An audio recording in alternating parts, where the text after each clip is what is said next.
de onde vinham as tuas forças.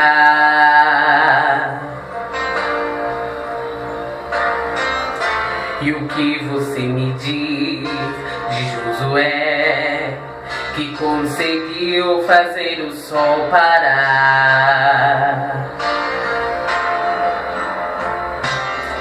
Como pode aparecer o quarto homem, se pra dentro da fornalha apenas 3 o rei lançou para morrer?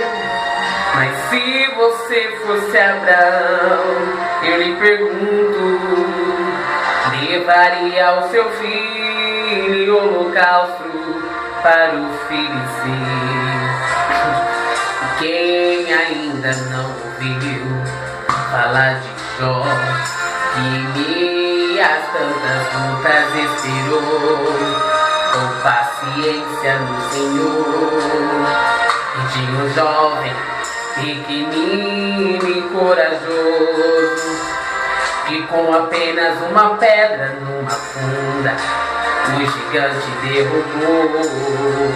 É difícil imaginar como Israel gritou tão alto e pôs abaixo a muralha que cercava a Jericó.